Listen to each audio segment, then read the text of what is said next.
Hi friends, இந்த vlogல நான் உங்களுக்கு என்னோட சிம்பிளான வரலட்சுமி விரதம் தான் நான் எப்படி பண்ணிட்டேன் ப்ரீ-ப்ரிப்பரேஷன் அண்ட் அதுக்கு அடுத்த நாள் எப்படி பண்ணேங்கிறத ஷேர் பண்ணேன். வேற சில பர்சனல் ரீசனால அந்த ஆகஸ்ட் 8 அன்னைக்கு என்னால் அந்த விரதம் பண்ண முடியல. அதுக்கப்புறம் ஆக்சுவலாக 2 வீக்ஸ் கழிச்சு தான் நான் இது பண்ணியிருந்தேன். ஸோ அதுக்கு முதல் நாள் நைட்டே இந்த வெள்ளி பாத்திரம் எல்லாம் வந்து விபூதி போட்டு தேய்ச்சிட்டு அதுக்கப்புறம் ஒரு துணி வச்சு தொடச்சிட்டோம் அப்படின்னா அந்த ஒரு இன்ஸ்டண்ட்டான பிரைட்னஸ் இருக்க ஃபீல் நமக்கு கிடைக்கும்.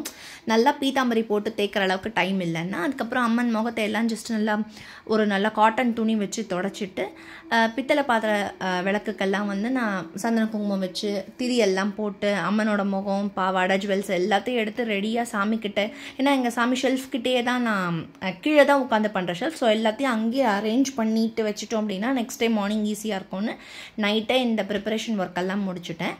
நெக்ஸ்ட் டே மார்னிங் அந்த சாமி ஷெல்ஃப் கிட்ட ஒரு கோலம் போட்டுட்டு அங்கேயே வந்து ஒரு பலகை மாதிரி வச்சு கலசத்தில் முகம் வச்சு அதுக்கப்புறம் மீதி அம்மனோட டெக்கரேஷன் எல்லாம் பண்ணிவிட்டு ரொம்ப சிம்பிளாக பண்ணியிருந்தாலும் அந்த இயர் மிஸ் பண்ணாமல் பண்ண ஒரு ஃபீல் இருந்தது. சக்கரை பொங்கல் தேங்காய் பழம் இவ்வளோதான் நைவேத்தியம். பட் பூஜை ரொம்ப நல்லா முடிஞ்சுது.